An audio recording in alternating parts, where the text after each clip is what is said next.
Okay, hello every pony. Um, well, I started reading this chapter already and was recording it, and my frickin' recorder got screwed up, and so I've already read most of this chapter, and I got my initial reactions. I'll try to repeat them for you, but anyway, I recorded it once. My thing messed with me and didn't keep the recording. So, I'll try to re-emulate my initial reactions. Anyway. Chapter 2 was, interesting. I'm still surprised that they have sleeping pills in Equestria. I don't think those are, exactly the best idea, but that's just me. Okay, here we go. When Friendship Dies by Strawberry Dashie. Chapter 3, Lower the Moon. Ah, Luna, Princess Celestia said, smiling at her younger sister as she stumbled in sleepily. Ready to lower the moon? Yeah, I guess, Luna. Yeah, I guess. That doesn't seem like a very Luna-esque line. Okay. Princess Luna nodded, stepping out with her sister onto the balcony. Excuse me. Her horn began glowing brilliantly, sending a beam of light across the sky. She closed her eyes and bit her lip, digging her hooves into the floor, summoning all her energy. Seeing how much her sister was struggling... excuse me, got the burps. Seeing how much her sister was struggling, Celestia decided to help her a bit and sent a jolt of her own magic into the sky, into the moon, and it started to lower. Suddenly, the concentration broke as she turned to her sister, who was glaring furiously. What's wrong? Celestia asked innocently. Don't play with me like that. I know you helped, Luna said angrily. I want to do it myself. I know I can. I just have to do it alone. Come on, I was just trying to make you feel better about yourself. Maybe I don't want you to, Luna exclaimed. I'd feel wonderful if I could do it all by myself. Just me, not you. I can do this. Well, obviously you can't, Luna. No. I mean, you can do it. You used to do it all the time. But... Okay, go ahead, Celestia said, stepping back and walking inside to watch. Her sister's concentration was unearthly, as if there was nothing Luna wanted more than to lower the moon alone. Yet to no avail. She stood there for 10 minutes, willing her magic to the moon, but it would not lower itself. Celestia knew how important it was to her, but it was their duty to raise and lower at the right time. If she didn't do it soon enough, she'd have to interfere. Luna had always tried, every day, every night, to work with the moon, ever since she had become the princess again and not Nightmare Moon. But each day she tried harder and harder just for the moon to refuse. Ha!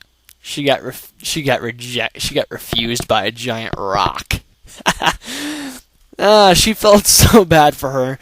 No matter how much Luna wanted it, she was still just too weak. Her magic was not yet strong enough. After a few more minutes, Celestia put her hoof outside and gazed sadly at her. Luna, I can't do it, her younger sister sniffed, her hooves hanging off the railing. I just can't do it. She turned to reveal her tear-stricken face to Celestia. No matter what I do, I can't do anything. I'll never be able to do it. Never! Luna used to do it all the time before you became Nightmare Moon. She sobbed, turning and running inside, down the stairs and out of view. Princess Celestia sighed. She knew Luna had it in her. Obviously, she's done it many times before. She just needed a little push, a little motivation, and she knew exactly the pony to give that to her. She smiled to herself as she pushed the moon down, and then pulled the sun from the depths of the horizon. Good morning, Equestria, she said quietly, and turned and walked back inside. It was time for her to get to the schoolroom. Twilight Sparkle's eyes fluttered open to find herself in Luna's room again. It was still a surprise to her, not waking up to Spike trying to eat a whole tub of ice cream, or Pinky knocking on the door inviting her to a wake-up party. Jeez. Pinky, any excuse will do for you, won't it? She sighed, remembering her friends' parties. Pinky's wild dances, Fluttershy's quiet singing, Rarity complimenting the room, Rainbow Dash trying to throw Twilight in the air. Yep. Promising Applejack would catch her. The laughter, the fun. Everything she had waited her whole life. Everything she had waited her whole life had been ripped away from her. Okay, that's worded weirdly. Turned into a disaster where no one liked her anymore, no one missed her, no one even cared if she was gone. She could just picture them now, setting out for a pet playdate, not even realizing she wasn't there. She could picture them in a month's time, going to the Grand Galloping Gala, where they would spend time together, and it wouldn't be like last year.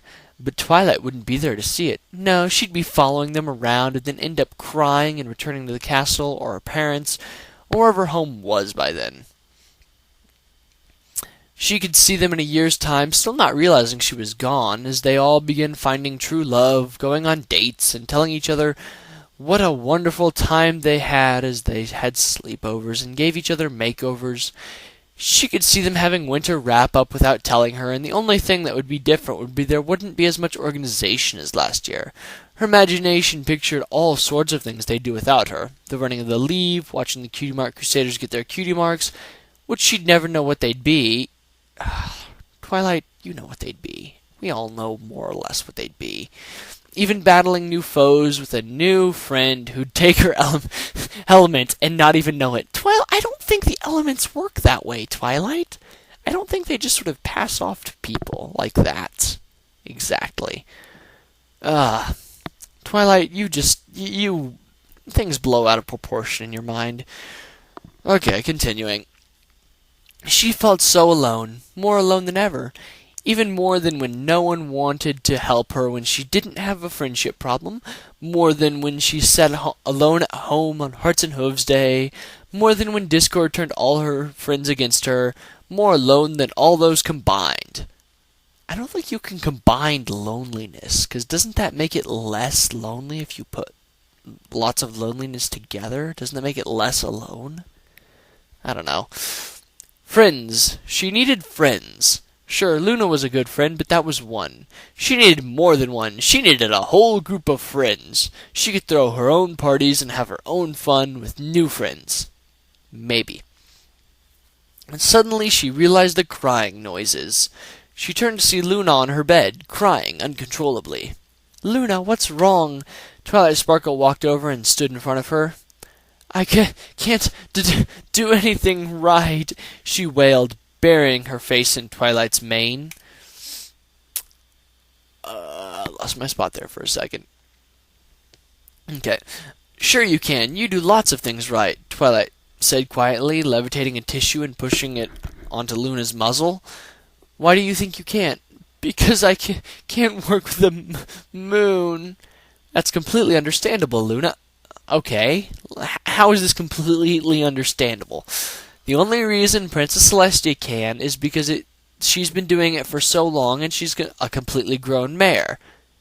"Okay, Luna did it for a long time before that, and Luna is also fully grown, she just doesn't look it. Raising the sun and moon is so much magic, I don't even think all the ponies in Equestria combined could do it." Well, obviously they could, because you see that before Princess Celestia and Luna got there, the unicorns were the ones that raised and lowered the moon. Go and watch Hearthswarming Eve. Only Celestia can. Lie. But you, I know you can. You have to harness all the magic, all the power and magic within you and use it. Only then can you raise the moon. You have been blessed with the magic to do so. So you just have to recognize that and use it. It's even surprising that you can do it now. It's even surprising that you can do what you do now. You know that at your age, Princess Celestia couldn't even send a beam of magic to the sun. Okay, there's a problem here. Celestia is over 1,000, I'm giving a rough estimate. I don't know exactly. 1,500. Luna's her younger sister. But I think Luna's still well over 1,000. So when Celestia was well over 1,000, Luna was in the moon, and Celestia was raising both the sun and the moon. There's a problem with that logic there. Anyway, Princess Celestia couldn't even send a beam of magic to the sun. She told me herself. She's very proud of you. She's so very proud of you, Luna. She believes in you, and so do I. You just have to believe in yourself. Twilight placed a hoof on her chest, smiling. Where had all that come from? She didn't know anything like that about Celestia. Well, whatever was going on, she had meant every word she had said. You think so? Luna said, standing up. I know so. I have to go to class, Luna. Celestia will be expecting me. But you should keep practicing raising and lowering things. Just ordinary things like books and lamps. Or you could study some stuff about harnessing magic in those books. She gestured at the bookshelf. Books on what you need would be under H. The author's name is Lonsdale. Lonsdelight. Okay, first of all, why would Lonsdelight be under H? Second of all, what books would she read that would teach her how to raise and lower the moon? Okay. Thank you, Twilight. You're welcome. See you later, Luna. Have fun. Twilight trotted out of the room and into the hall. She began navigating the twists and turns of the castle, eventually coming to the sculpture garden entrance. She walked through it and made her way through the garden. Every sculpture she had seen upon growing up welcomed her, and she made sure to say hello to each one. Wait, isn't Discord in the sculpture garden? Doesn't that mean she just said hi to Discord? Oh, that's funny. I like that. Ha ha. Laugh at you, Discord. Anyway, on the other side was a nice building, quite small. It looked much like a cottage from out of a fairy tale, with flowers surrounding it, butterflies and bunnies, and a nice stone pathway leading up to the cream and chocolate-colored building. Looking in a small round window, she could see Princess Celestia was already in it at her desk, sorting through paperwork and writing the day's plans. Princess, may I come in? Of course, Twilight sparkled. The mayor looked up and smiled as Twilight patted in, recognizing this building instantly. It was exactly as she remembered it, with the comfortable chairs and bookshelves. There was even a bed in the back for sick ponies, and a spread of food on a table if you got hungry. Wait, they're allowed to eat in class at school? I want to go to this school. Glad to see you up so early, Twilight. Glad to see you up so early, Princess Celestia said, turning away from the desk and trotting up to her. Class will be starting in an hour. Feel free to do whatever you want. Thank you, Princess, Twilight said, relaxing in a chair. After a couple minutes, she looked up and stared at the wall, thinking. What's wrong, Twilight? Celestia asked, noticing her expression. It's weird. I was talking to Luna this morning, and all of a sudden I spelled out this whole thing about how she can use her magic to work with the moon. She just has to focus and believe in herself. But I never knew anything about that. I didn't even know about your childhood either, and I said something about that, Twilight said, standing up and pacing back and forth. Oh, Twilight Sparkle, Princess Luna is so depressed. She's fallen into a pit of despair. She doesn't believe she can do anything. She thinks she is hopeless. I try to make her believe again, but she doesn't listen to me. My sister is very complicated. I knew, however, that if you told her, she would listen to you. She loves you so much, Princess Celestia said, a hint of sadness in her voice. Okay, so is Celestia a bit jealous of how much influence Twilight has over Luna? Anyway, Twilight stared at her, confused. Not like that, of course, more like a friend. Twilight thought Luna had a crush on her. Okay. Not like that, of course, more like a friend. A sister. She loves you more than you could imagine. You have given her hope and kindness and have never put her down. That is why she would only believe you. I love my sister more than... Wait, so you have? Celestia has... So that means Celestia didn't always show her hope and kindness and did put her down. That's what it implies. Well, to the moon with you. Yeah. That is why she would only believe you. I love my sister more than anything, but she refuses to recognize that I'm trying to do what's best for her. So, and I apologize, I put all of that knowledge you told her in your mind and made you say to her, oh, Celestia, you just manipulated your favorite student. Just mind-controlled your favorite student. Jeez. That's not fair. Twilight Sparkle, I do hope you'll forgive me and see I was only doing what I thought was best. No, it's completely fine, Princess. Is that what you think, Twilight, or is that what the princess made you think when she mind-controlled you? I am going to stop going down that road, because I can go down that road forever. I was just wondering. I completely agree with you. Luna needs to know these things. I believe in her, too. I know she has so much potential. I think something else she's worried about is not living up to her expectations. I think she feels she has to prove something after being Nightmare Moon.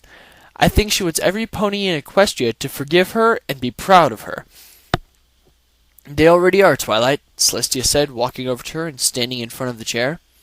But she doesn't know that. Or she might, but doesn't feel like that's enough. She wants to be like you, Princess. She wants to have as much love and respect as you do. And she feels as if she can't meet your greatness. That's what I think, Twilight said. Okay. Twilight Sparkle, your mind can exceed mine at some times. Ah, you truly are the smartest student I've had. Thank you, but I think you should tell her that. You should tell her what you think she's feeling and explain why that's wrong. Explain why she's just as good as any of us, Princess Celestia said, returning to her desk. I will, Princess, but for now, is there anything I can do to help with the schoolwork? These tests need to be graded, Celestia said, pushing a stack of paper to the unicorn, who smiled and took them happily, glad to be back with something normal. Wow. Twilight got Trollestia'd. Got her mind controlled. Oh, jeez, that's bad. I don't like mind controlling.